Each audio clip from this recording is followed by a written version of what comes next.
Hey guys, so I thought we'd check out some of the new upcoming IMT units because it is the last day for IMT Zhuge Long. So if you are summoning for him, make sure you get your summons in. But if we come to Hero, go to Guide, everything's still choppy in here. But if you come to anywhere on, I think it's just the War faction, because there is no IMT, right? There's nothing there.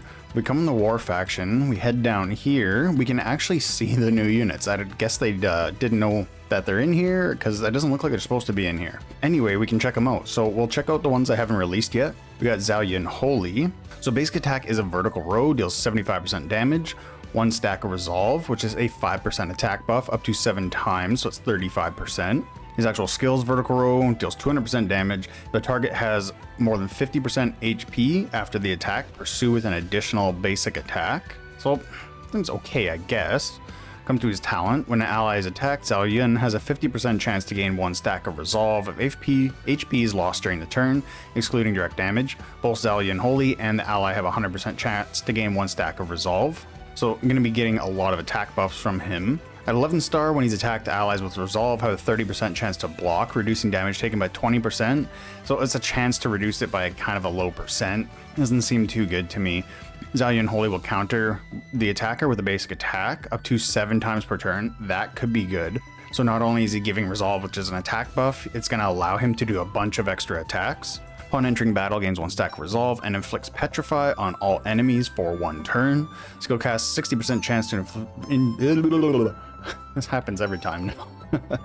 60% chance to inflict 1 stack of petrify for 1 turn. Maybe I shouldn't talk so fast. Reduces healing and shield effectiveness by 10%, stacking up to 5 times. So I can cut shield and healing by 50%, which is pretty damn big. Especially when you pair that with, what is it, the Tonglong, who does the healing reduction? When resolve reaches 3 stacks, Daen Holy ignores 30% of the target's defense. At 7 stacks, gains an extra turn and clears all resolve stacks. So an extra turn, but he loses all his attack buff. Hero Soul, when Daen Holy takes a single hit that reduces his HP by more than 30%, or accumulates damage exceeding 30% of his max HP, he triggers Indomitable. Gains enter-exit effect before casting a pursuit. Indomitable doesn't say it anywhere, so I don't know what enter-exit effect is. Anyway, number 2, each time Indomitable triggers, his next trigger deals more damage. If the pursuit kills a target, the max triggers per battle increases by 1. If an enemy does not directly damage Daen Holy during their turn, they gain 1 stack of Petrify. Daen Holy attacks deal bonus damage to 5% of the target's max HP per stack at 5 stacks, that's a lot, of max HP damage. If the target is killed by any ally, they cannot trigger death effects. So that should, or will it, extend to the salamander fish? Because that would give some invincible shields, right? But you have to die, so I'm pretty sure that would work against that. Each stack of resolve grants Daen Holy and allies block rate. When an ally triggers block, they gain 1 stack. At 3 to 6 stacks, attacks ignore a percentage of defense. At 7 stacks, gains an extra turn, then removes all stacks after the turn ends. And his last one can trigger Divine 1-star talent up to 2 times per turn. His Divine 1-star talent is ignoring the target's defense and getting an extra turn, although he does lose his attack buffs. So he can trigger that twice though. Has a 40% chance to remove 1, 2, 3, 7 stacks of resolve. When an ally gains an extra turn from resolve, so that'll allow him to keep some resolve. Their attacks ignore some of the shield effects that turn, and they become immune to enemy passive effects. So this guy doesn't seem too strong just off of reading him. Be interesting to see exactly how strong he is in practice. He is buffing allies' attack with his talents here, as well as himself, but then he gets rid of it. Although this does give him a less of a chance to lose all of it, it's still a 40% chance to lose all of it. But he's more than likely going to lose either 1, 2, or 3, so he does retain some of it. And attacks ignore some shield effects. I'd be interested to see exactly how much. Is it 50%? Is it 80? Is it 10? Because that could make a big difference right there, bypassing shields. So it seems kind of middle of the road, I guess. Hey, break for my sponsor. So if you're spending in the game at all, make sure to check out my affiliate code from Aptoid. It'll get you 10 to 30% back on your in-game purchases. That money goes back into your wallet, and then you can use that bonus to spend in the game. So you can just buy any packs that you may not have cash for on hand right now. Then you can just use that bonus in your wallet. So if you're interested, there'll be a link in the description below if you want to check it out. And again, thanks to Aptoid, and thank you to everybody who's been using my code. It really helps support my channel. Next up, we have Guan Yu Holy. So there is Guan Yu, Zhou Yu, we already got her, Lubu, Dao Chan, except she looks different. Oh wait, no, I'm thinking it's Xiaoqiao. That is Dao Chan, yeah. And then this is a Sema Yi, Zhujiang, and that is it. So next up is Guan Yu. So you do still single high target attack. I messed up the order of those words. Consumes 10% of max HP. I don't like that. Won't cause death, because this is on his basic attack. Deals damage to a single enemy, grants 1 stack of Drake Bone, which deals more damage, so it's a damage buff. Skills, consumes 20% of max HP. Deals, I think, just as much damage as he normally does, with a 50% chance to inflict Callus for 1 turn. The affected target cannot gain Rage. That is big. It's only to 1 target, though. So by the time the second turn rolls around, he's going to have at least 30% of his max HP gone by himself. Probably 40%. So coming to the talents here, allies' attacks have a 25% chance to pursue the main target with a basic attack. Each attack of Drake Bone increases the chance by 10%, up to 5 pursuits per turn. That is good, because they'll also be gaining rage from that, using their basic attacks, right? Upon killing a target, fully restore 100% of lost HP, and pursue the same killing skill. Oh, so whether they use the basic attack or skill, whichever one you killed that person with, you'll use it again. Can trigger up to 5 times per turn for basic attacks, and 3 times for an ultimate. For every 1% HP lost, gains 1% damage boost and leech. Crit heals bonus damage equal to 10% of target's max HP, up to 250% of his attack, and restore HP equal to 10% of his max HP. So as long as he's got crits going, he can actually heal himself from all the damage he self-inflicts from his skills. So checking out his Hero Soul, Guan Yu Holy loses a total of 50% HP or drops below 50%. He cleanses all control effects and up to 3 dispellable debuffs before entering Sacred Soul. After Sacred Soul ends, it cannot be triggered again for 2 turns. So Sacred Soul deals 25% more damage, becomes untargetable by any active skills, and immune to control. Any single target, maybe? Untargetable by any active skills. Or does that just means he can't be hit by any active, like rage skills at all?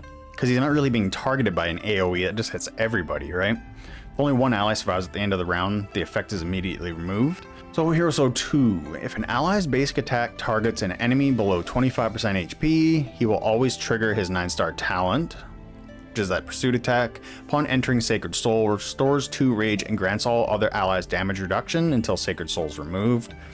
Hero Soul 3, Guan Yu Holy enters Sacred Soul after casting his ultimate for the first time in battle, so it should be turn 1.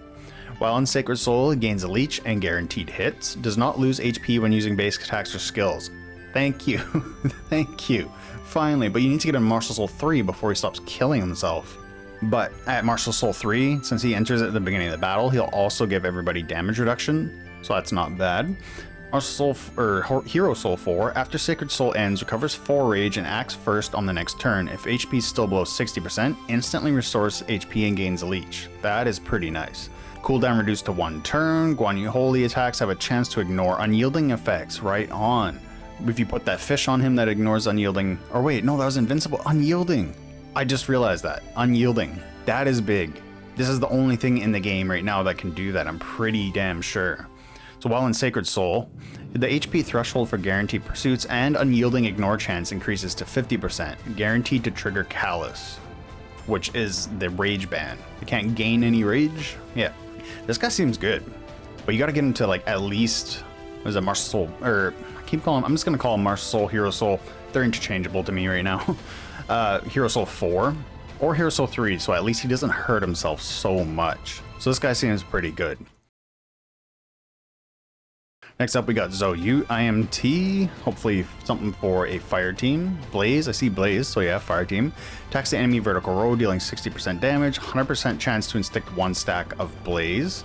Reduces the target's attack by 5%, up to 5 stacks. His skill attacks all enemies, 100% damage, 60% chance to inflict Inferno for 2 turns. Inferno's affected target loses HP equal to 5% of their max HP at the start of each action, cannot exceed 10% of the caster's max HP, max 3 stacks. So that could be really good. I wonder if Sun C is going to be able to detonate Blaze or Inferno, because in Samkok and Isekai Saga, the Sun C in those games, the regular one couldn't detonate anything, I don't think, but the IMT Sun C could detonate any flame debuff. So they had like flame, there's fire wheel, I think, just regular burns. He could detonate all of them. So for the talents, at the start of battle, randomly enter either Rage Burn or Cinder Burn state. When HP falls below 50% due to damage, switch to the other state, limited once per battle. Upon revival, the switch count resets and previous state is retained. So when Rage Burned, each attack deals additional damage equal to 8% of the target's max HP. That is pretty big. Each attack, so basic attacks too. Cinder Burn, each attack restores 8% of HP. In the Rage Burn state, Zhou deals 25% more damage. In the Cinder Burn state, he takes 25% less damage, has a 50% chance to inflict 1 stack of blaze on the attacker for 2 turns. This guy seems really good already. When the enemy reaches 3 stacks of blaze, they'll receive 1 stack of militant, preventing basic attacks or pursuit attacks for 1 turn. At 5 stacks, the target will be stunned, unable to take action for 1 turn. And finally, at the start of battle or after each state change, if in the Rage Burn state, the 2 allies with the highest attack will each have a 60% chance for Zhou to pursue with a basic attack, dealing 120% damage to their main target. If in the Cinder Burn state, the 2 allies with the lowest HP will share 50% of the damage they take with Zhou. I don't really like that one, because if he's in the Rage Burn, oh no, because that only happens in Cinder Burn. So he will be healing, but still, that could kill him, right? Zhou, he also has a 60% chance to pursue with a basic attack, which will heal him, right? Each attack restores 8% of own HP. So maybe that's not too bad then. Half the damage they take, but from 2 people, so that's like a whole extra person's worth of damage. So if it's an AoE, Zhou's gonna get hit and then take 50% damage from 2 other people. So it's like he gets hit full on twice. That's not that great. If the damage is all calculated in one big chunk, then the jellyfish is going to be your damage cap, so that's okay. But if it's in 3 separate hits, that's gonna kill him. So I can trigger it 5 times per turn. Check out his Hero Soul. So Hero Soul 1, when receiving fatal damage, survives with 1 HP and restores... Oh, I think I have my vape floating around up here. So when receiving fatal damage, survives with 1 HP and restores HP equal to stored Fire Bathe. What is Fire Bathe?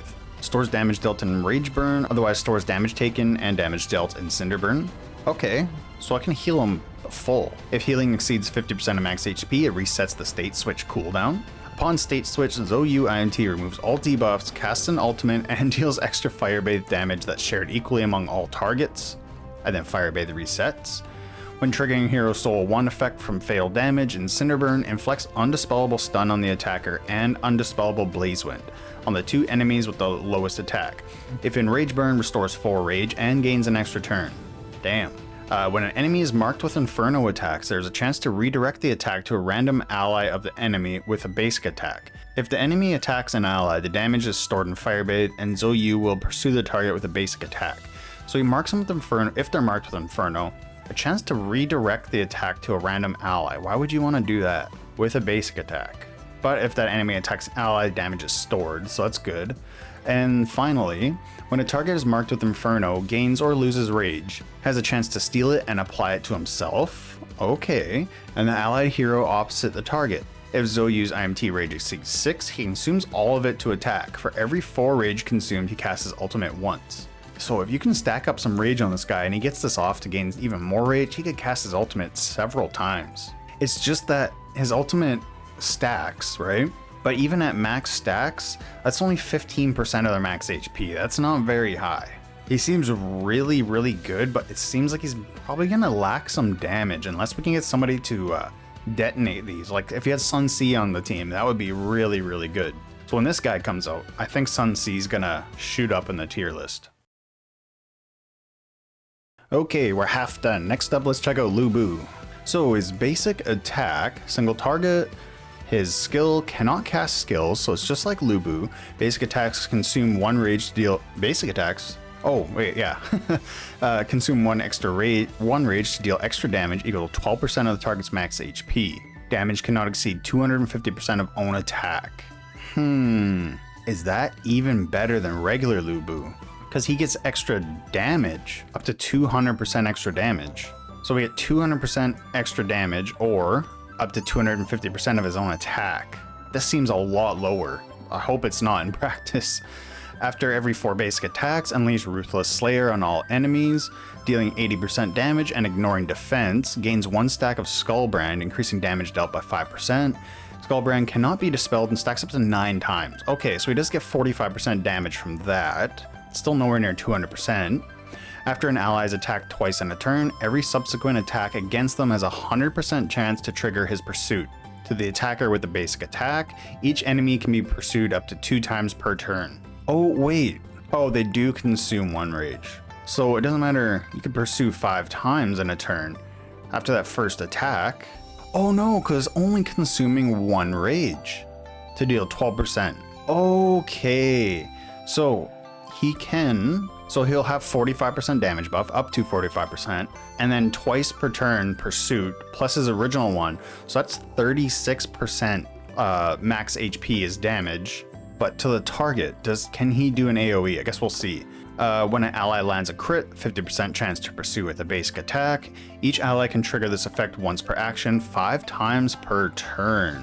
Lubu deals 20% more damage to shielded targets, that's good. The target blocks damage through special effects such as shields, unyielding invincibility. The prevented damage is converted into splash damage, evenly distributed among the remaining allies. Kinda has an AoE, not really though. Actually not at all. I wish he had a rage cap where he could hit at least 3 people, but he's gonna be doing a lot of damage. I kinda underestimated that. I didn't know it was just consuming 1 rage. It's not consuming at all, like regular Lubu. So he can pop off with that basic attack, hitting that, because even his basic attack, or that is his basic attack, he can pop off with that, dealing that 12% max HP's damage.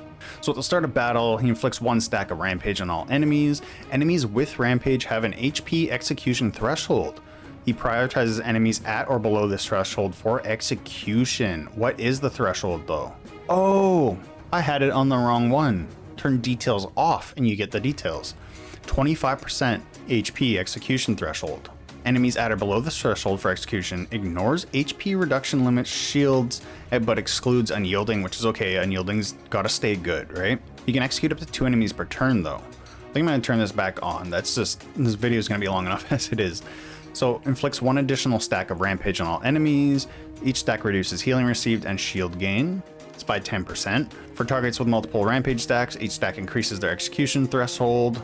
Takes less damage from enemies marked with Rampage after each execution, gains 1 stack of Skullbrand, and removes all Rampage stacks from the target. If execution fails, immediately cast Ruthless Slayer on all enemies and inflict 1 stack of Rampage. Lubu's attacks deal true damage for each Skullbrand stack. How much? 10%. 10%. He can have up to 9 stacks? Ooh, this is where he starts to get good. Every 3 stacks increase the number of basic attack targets by 1, so he can hit up to 3 people at the same time. I wonder if that will also apply to his max HP damage as well. Prioritizing those near the execution threshold, if an attack lowers the enemy's HP below 50%, he gains 1 stack of Skullbrand. And finally, Lubu deals more damage to enemies marked with Rampage. After each successful execution, he inflicts Annihilate on the fallen target and immediately attacks another target near the execution threshold. This guy's gonna be a must-have. I can tell already. He's gonna do so much damage. You gotta get him to at least Martial Soul 4, it looks like. But he's gonna be very, very good. So looking forward to when this guy releases. Second last one's Diao-chan. So her basic attack, attacks the highest attack enemy, 70% chance to inflict 1 stack of Grace for 2 turns. Grace is the affected target deals 10% less damage, max 5 stacks. Her skill attacks 3 enemies with the highest attack, dealing 145% damage, 30% chance to inflict Charm, which is a stun. So I'm assuming it's a 30% chance for each enemy, so that could be really good. So her talents, when Charm fails, steal 1 Rage, apply 1 stack of Grace for 2 turns. Upon deployment, she'll buff IMT and Holy and War as well? No. At the start of the battle, there's a 40% chance to inflict Charm on 2 random enemies. I think a regular Diao-chan has that. Upon deployment, Immortal and Holy heroes gain 20% crit. While under Charm from Diao-chan, the target takes 20% more damage. Additionally, when affected by a debuff, there's a 50% chance the debuff will last more than 1 turn, or one more turn. 16-star. Charm effect increases Charm chance by 20% for the highest 2 attack targets. When Charm ends, the ally facing the target each recover 1 Rage, and all allies gain a shield equal 10% of their max HP. up to 3 stacks. Upon deployment, more buffs for IMT and Holy. And her Hero Soul. At the start of battle, Dao-chan selects the highest attack hero, excluding herself, to enter Moon Cycle. If the hero in Moon Cycle dies or Dao-chan Holy revives, a new hero is selected. So Moon Cycle gain 30% of each other's attack and defense. They also share rage. If one's rage is insufficient, they can consume the others. That's pretty cool. So charm target will attack the highest attack ally with the basic attack on their turn. Each successful charm, wait, I thought charmed, they can't take action. This is letting them take action. Each successful charm causes the hero in Moon Cycle to pursue the target with a basic attack and steal 1 rage. The inflicted debuff is extended by 1 turn. So it allows charm targets to attack you, but then your ally can attack them and steal a rage. So they lose rage, but you take more damage. It's kind of a bit of a trade-off there. Both Dao-chan Holy and the hero in Moon Cycle gain increased damage and hit. If either hero dies, the other gains all the fallen hero's remaining rage and buffs, restores HP, and gains 1 extra turn. That is pretty cool. That could be a make it or break it right there. Each stack of Grace reduces the target's debuff res. At the start of each turn, targets with Grace have their turn order randomized. Allies act before enemies with Grace in the same order position. That's cool. Finally, every 1% crit and crit res owned converts 0.4% debuff hit and debuff resistance, which is shared with the hero in Moon Cycle. When either successfully blocks a debuff, there's a chance to restore 1 rage and reflect the debuff back to the enemy. If the debuff is a control effect, restore 2 rage and immediately pursue the caster with a basic attack. So if you got like 50% crit, then you now have a 20% debuff hit and debuff resistance. So that's big, because even that fish, where is it here? There's a rare fish, the lobster? Yeah, there we go. Debuff res increases by 25%. So even just having 50% crit almost gives you as much as a fully upgraded lobster. So our last one, thankfully, I think this video is going to be long enough as it is Sema Yi. So basic attack, front row, 40% damage, pretty meh. Skill, deals 650% plus the number of surviving enemies. Oh, divided by, it said plus, divided by the number of surviving enemies. To all enemies, max 320% per target, 70% chance to inflict 1 stack of poison for 2 turns. Poison's just a regular debuff. The talent, so that could be a lot of damage. Sema Yi, or when Sema Yi is on the field, poison damage increases by 50%. Basic attacks always inflict 1 stack of poison on the target for 2 turns. When attacked, 50% chance to inflict poison. Skill casts have a 40% chance to not consume rage. If rage is consumed, the skill's poison chance increases to 100% and the target gains 1 stack of poison. Each stack of poison reduces the target's hit by 6%, up to 30. When an enemy inflicted by poison misses an attack, all allies gain 10% damage reduction for 2 turns, up to 5 times.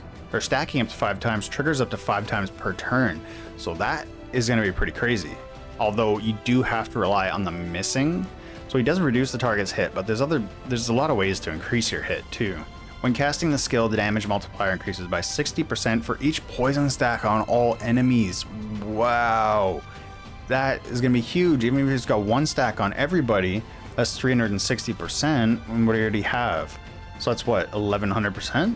Yeah, it's 1100%, or 1110. Sorry. Well, that could be big damage. You just gotta get enough poison on anybody. If rage exceeds 6, the ultimate deals additional damage equal to 10% of the target's max HP, plus 1.5% per poison stack, up to 250% of his attack. Okay, this is getting interesting. Poison usually sucks in all these games, but the poison here basically just allows him to deal more damage while also dealing damage as a debuff, as a damage over time debuff. Well, that's pretty interesting actually.